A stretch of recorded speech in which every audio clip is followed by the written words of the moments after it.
My name is Amy Johnson. I used to live with my husband, Michael, and our 5-year-old daughter. One day, I decided to go to a fancy sushi restaurant with my mom, something we hadn't done in a while. That day, my daughter was having a sleepover at a friend's house. As we were enjoying the luxurious sushi, I overheard a familiar voice from the private room next door. Nothing beats expensive sushi, right, Michael? You must be happy to eat something delicious for a change. Absolutely. Being forced to eat Amy's terrible cooking all the time, I was really sick of it. Thanks for treating me to such delicious sushi. Wait, that voice. My mom and I stopped eating and looked at each other, peeking into the next private room. To my shock, there was my mother-in-law and husband. They were ordering only the expensive items, eating with their elbows on the table. So it is Michael and Mom, yes? And to speak ill of a daughter-in-law behind her back, that's just rude. They always throw snide remarks at me, even when I'm around, so it's nothing new. I responded with a wry smile. Michael is 3 years older than me and works at a major corporation. I, on the other hand, quit my job to become a full-time housewife after getting married. It was the wish of my husband and mother-in-law that I become a housewife right after our marriage. My mother-in-law started pressuring me to have children soon. Luckily, I was able to conceive easily and found out I was pregnant within 2 months of trying. My mother-in-law was initially happy about the pregnancy, but her attitude changed drastically when she found out it was a girl. A girl? What were you thinking? I wanted a male hair. But I can't choose the gender, and girls are cute too, right? Cute girls eventually get married and leave. They're of no benefit to us. Make sure the next one is a boy. My husband was also disappointed that our child was a girl. Mom wanted a boy so badly, and you gave birth to a girl. Girls just mean more expenses. That's no way to talk about your own child. Shut up. You're such a disappointment. Michael changed soon after our marriage. He used to be manly, protective, and always led the way when we were dating. But after marriage, he became a puppet to his mother, joining her in attacking me. This behavior didn't change even after our daughter was born, only getting worse with time. Our marriage deteriorated, and Michael gradually stopped coming home. Our young daughter was worried about us, thinking I wasn't there. My mother-in-law and husband continued to badmouth me while making eating noises. The sushi was utterly ruined for me after listening to them for a while. They started discussing something more sinister. So, how's Kate?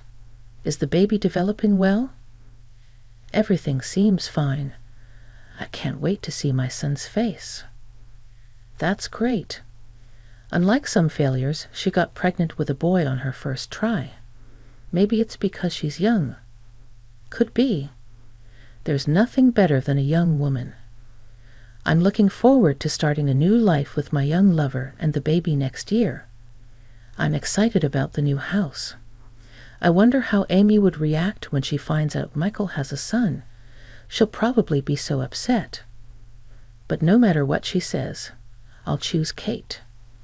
Hearing their conversation, tears naturally started to flow from my eyes. Though I had sensed their lack of interest in me, I never imagined they were cheating, let alone that there was a pregnancy involved. My mind went blank. My mom was gently holding my hand. Right in front of me, she was glaring sharply at the private room where the two of them were. They're unforgivable. They're planning to take over our new home, aren't they? That's incredibly audacious. We had been planning to move when our daughter started elementary school, and were in the midst of building our own home. The land for the house was provided by my father, who works in real estate at a family discount. He'd also managed to get a construction company he knows to build the house at a lower cost. It seemed that my husband and mother-in-law intended to live in that house with his mistress. Lucky us for getting the house cheaply thanks to her father. Living in a new house with a young lover is just the ultimate happiness, isn't it? Don't forget about me." "Of course I know, Mom. I'll give you what would have been Amy's room. It's got great sunlight. You'll definitely like it." "I'm looking forward to it. I can't wait to see my grandson. A child with Kate will surely be handsome." "That's right. A child of mine and Kate's will definitely have a bright future." In this manner, they continued their cheerful conversation. Hearing their conversation, I couldn't stop my tears and lost my appetite, so we decided to leave the restaurant. It turned out that my mom had recorded their conversation, perhaps as evidence. Afterwards, I didn't return home but went back to my parents' house with my mom. She comforted me gently as I broke down in tears. "It must have been tough for you, Mom. I'm sorry." "Why are you apologizing, Amy? The ones at fault are Michael and his people who betrayed you, not you. I can't forgive them for making my precious daughter suffer." "I'm sorry, Mom. I might not be able to continue with Michael," I said in a low voice. My mom then gently stroked my head with a kind smile. "That's good. I was worried about what to do if you wanted to continue your married life with Michael. If things kept going as they are, Michael would likely initiate a divorce in a way that puts you at a disadvantage, maybe even demand alimony." "What? But I didn't cheat." "But now that you know you've been betrayed, you can take the initiative. Don't worry. I'm here with you," she said with a smile. My mom has always been a dependable person. She was assertive when I faced harassment at school. I'd always admired her since I was young, so I decided to proceed with the divorce advantageously and hired a detective agency to investigate my foolish husband. Thinking I was completely oblivious, he was openly cheating. Additionally, I decided to gather evidence myself and planted a voice recorder in his car. Every Saturday, he would leave the house claiming to hang out with colleagues. I was sure he was meeting his mistress on those days, so I set it up. Then it was incredibly easy to gather evidence. Hearing those recordings, I realized how much I was looked down upon.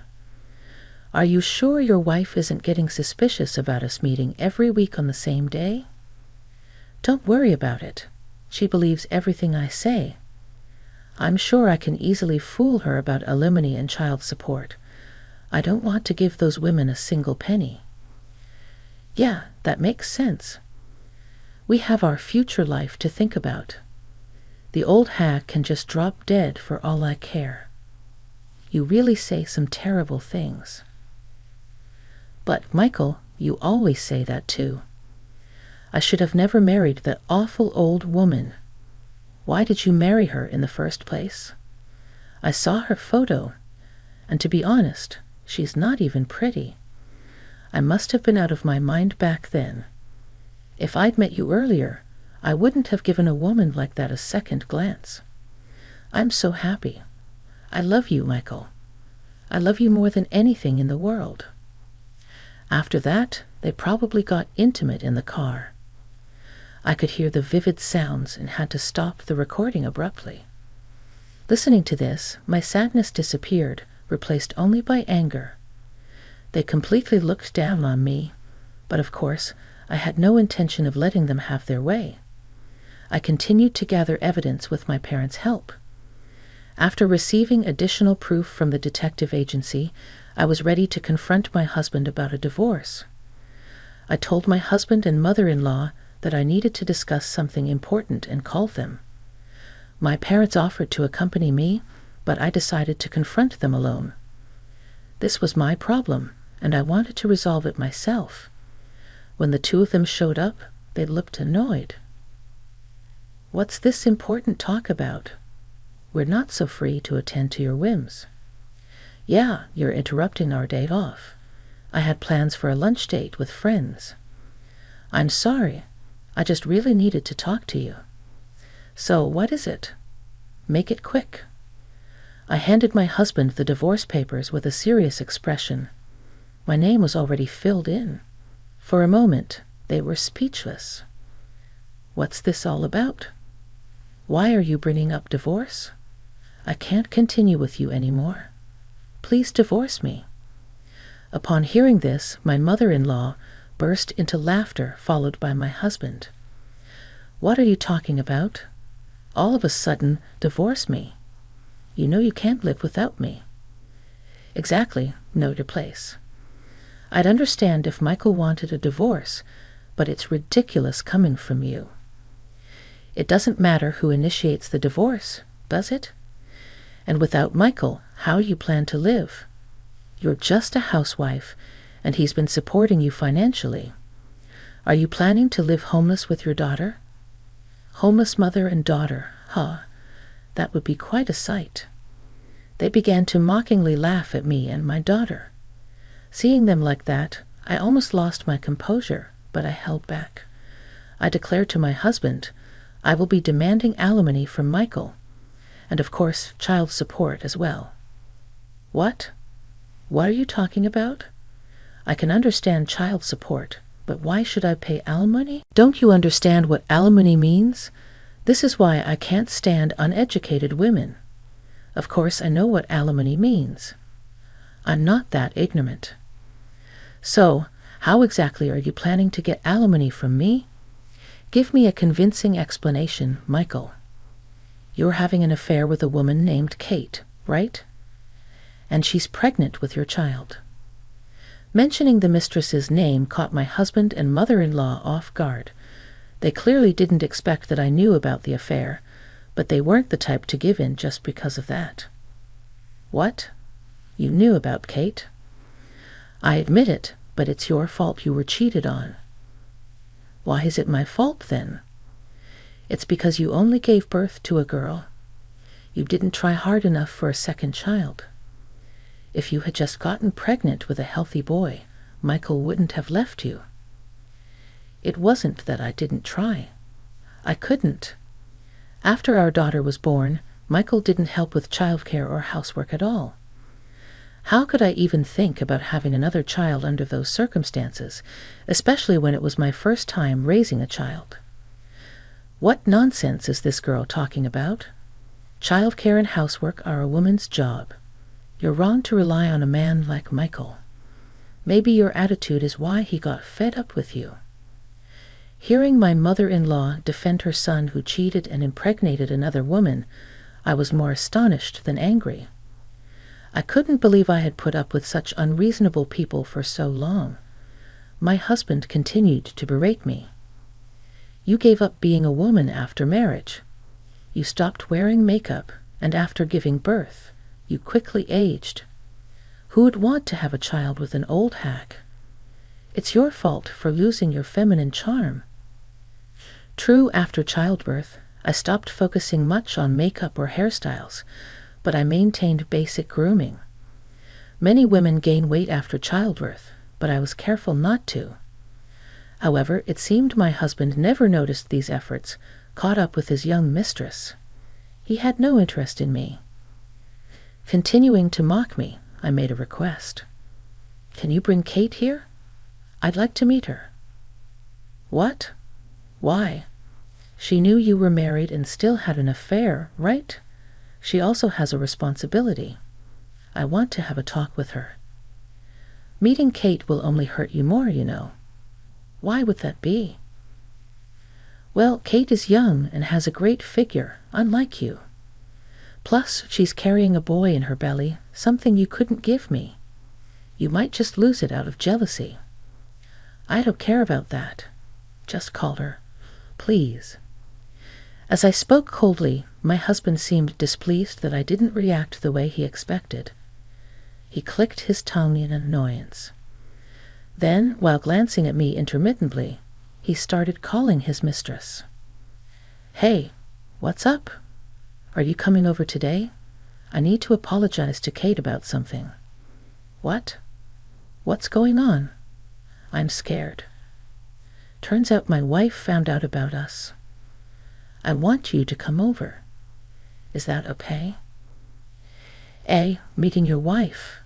That's scary." "It's fine. I love you, Kate, and I'll protect you." If that's the case, I'm relieved. I'd wanted to meet her too, so sure. Kate's voice sounded naive. Hearing her talk irritated me. As you heard, she'll be coming over. Don't you dare lay a hand on her. Don't worry. I won't stoop to violence. About 30 minutes later, Kate arrived at our house. She was dressed inappropriately for the situation, in a shoulder-bearing shirt and a miniskirt.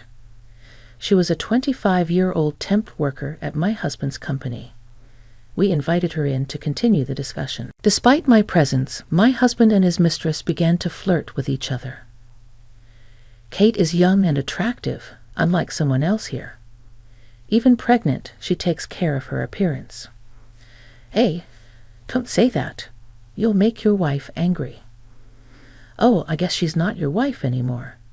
Sorry for taking your husband. Kate smirked at me, clearly looking down on me. That my mother-in-law compared us. Kate is young and beautiful, unlike Amy. Plus, she's giving us the boy we always wanted. She's feminine and charming, unlike someone else here. I really like her. I'm so happy to hear that from you. I like you too. They were flaunting their relationship as if to show off to me, but I wasn't affected by their display. I turned to my husband and Kate and resumed the conversation. I'm sure you're aware, but I'll be seeking alimony from both of you. Alimony? You're still on about that? Did you think you could just come up with some excuse to avoid paying alimony? Did you think if you manipulated me enough, you wouldn't have to pay? Hey, wife, you're scary. As I pressed them, Kate dramatically clung to my husband, who soothingly stroked her head. It's okay, I'll protect you, Kate, my husband said, uttering such a cheesy line that it made my skin crawl. How did I ever fall in love with and choose to marry such a man? Now, I couldn't understand why I married him in the first place. You do understand that if a married person commits adultery, they're obliged to pay alimony, right? Kate knew you were married and still got involved with you, correct? I have the right to demand alimony from both of you. Sure, we're together, but do you have any physical evidence? You think I don't have anything. I have all the evidence I need. I laid out the investigation report from the detective agency and photos of their affair on the table. I also played the recordings from the car and the conversation my mother had recorded at the sushi restaurant. My husband and mother-in-law were speechless, their eyes wide. How about that? I can do this much. You were at the sushi restaurant? Yes, I was. At the next table. I heard familiar voices and was surprised to see you and your mother there, talking so loudly in the restaurant. Seriously? No way. My husband seemed visibly shaken by this revelation. My mother-in-law, too, was speechless, probably trying to think of a way to escape paying alimony. Then Kate spoke up, seemingly oblivious to the seriousness of the situation. Even if we have to pay alimony, we have the new house, so it's no big deal. If we run out of money, we can just sell the house. It's quite a mansion, after all. It should sell for a good price. Her smug attitude was more irritating than infuriating. I decided to enlighten her about a certain truth. You seem to be making plans for that house, but I won't let you have it, I said. What are you talking about? My husband retorted. I'm the one who paid for that house, didn't I? You didn't pay anything, and now you want to take over. Have you forgotten under whose name that house was built? As my husband uttered, his face turned pale as he remembered the truth about the house's ownership. However, Kate, not grasping the situation, still thought she had the upper hand. I know you were looking forward to the new house, but please give up. It's going to be my home now. There's no place for you there. If you really want to live with us, maybe you can stay in a doghouse or something. Kate laughed, but my husband was clearly panicking. What's gotten you so pale all of a sudden? Well, actually, that house was built under Amy's father's name. What does that mean? It means it won't belong to us. What? So we get nothing. You both will only have the alimony to pay. And Michael, you will also pay child support for our daughter. As I informed them of this, my husband suddenly stood up, begging, "Please, I intend to pay the alimony, but can we keep it around $20,000 for both of us? Don't decide that on your own. I'm going to let professionals determine the amount of alimony. I'll claim as much as I can squeeze out of you two. Please have mercy. I don't have the means to pay alimony right now, especially with a child." The way it seemed, my ex-husband had been spending a considerable amount on his mistress. He was never the type to save money, and with his show-off nature, he always wore only expensive items. He probably lavished his mistress with high-end brand gifts and extravagant dates. Indeed, working at a major corporation, he earned a higher salary compared to others his age.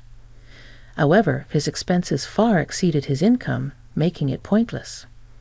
It appeared that he didn't even have savings of about $20,000 left. Realizing this, the mistress stood up, shocked and furious. "Wait a minute. If you have no money, there's no point in marrying you. You've wasted my time." "What are you talking about? That's my line. I chose you as a marriage partner because you seemed well off. If you don't have money, there's no point. And if we can't have the mansion, there's no reason to marry. I'm calling off the engagement." "Are you serious?" I had anticipated this turn of events. Having learned a particular fact about her from the detective's investigation, I decided to reveal the truth to my husband, who was sitting alone, shocked and distraught. I began to explain the reality of his mistress's actions. "You know, Kate's been involved with 3 other men besides you, Michael. She chose you because you seemed the most financially stable, right?" When I confronted her, she sighed heavily, no longer bothering to hide her true intentions. "Yes, that's right. I chose you because you seemed like the best target. I intended to keep seeing other men even after marrying you." "What? What is that supposed to mean?" Hearing her true nature, my husband looked utterly betrayed, tears streaming down his face. Then my mother-in-law spoke up. "But the child in your belly is Michael's, right? You'll give us the son, won't you?" "Honestly, I'm not sure if the child is Michael's. My intuition tells me it's more likely to be Kyle's child. But of course, we won't know for sure until we check." "Is that true? Well, I have nothing more to say, so I'll be leaving now." With that, the mistress abruptly ended the conversation and left the house. My husband remained crying with his head in his hands. After he stopped crying, with red eyes, he turned to me and appealed. "Can we just forget about the divorce? I promise I won't betray you again. Now you say this. You never cared about me or even looked at our daughter." "What are you talking about? I'll take care of both of you from now on. You're just scared of being alone." "Sorry, but I have no intention of remarrying you. After hearing your conversation at the sushi restaurant, I was completely disillusioned with both of you. I had my doubts about you too, for a long time." As I firmly rejected him, he started crying again, his emotions seeming out of control after being discarded by his mistress. Then my mother-in-law interjected. "He's willing to try again. Just go along with it. You're better off with Michael's income, aren't you? If you divorce now, remarrying will be difficult. Just drop this divorce nonsense. You both betrayed me first. I'm fed up with a cheating husband and a malicious mother-in-law. I'm tired of dealing with you too. Let's handle the rest through lawyers. I'm going back to my parents' house." "Wait, I want to live with you and our daughter," my husband pleaded, grabbing my leg. his face tear-streaked and distraught. I couldn't bear to look at his pitiful state. "Goodbye, enjoy your time with your mother," I said, and left the house I had lived in for so long. With the help of a lawyer, the divorce was finalized. I claimed a lump sum in alimony from my husband and his mistress. Of course, I also demanded child support from my husband for our daughter. This was arranged to be a fixed amount paid monthly. The mistress, having no money, had her parents pay the alimony. She was scolded severely by them and left her job to return home. After giving birth, she lived under her parents' watchful eyes. Though she was as she was, her parents seemed decent. Knowing the child wasn't suffering brought me relief. My ex-husband continued to work, unable to quit due to his debts from the alimony payments. His affair with the temp worker naturally became known at work, leading to him being regarded coldly by his colleagues. He started making frequent mistakes at work, and as a result, his salary was nearly reduced by about $1,800. Moreover, for some reason, he blamed my mother-in-law for our divorce and severed ties with her. Since my mother-in-law had been receiving about $1,800 in support from my ex-husband each month, she faced financial difficulties once this support stopped. She had to start working part-time, as her pension wasn't enough. As for me, I moved into the newly completed house with my parents. My daughter was overjoyed to live with her beloved grandparents. While raising my daughter, I began helping with my father's business. Now, I am living a stress-free and happy life. In the future, I hope to continue enjoying peaceful and bright days with my loving parents and daughter.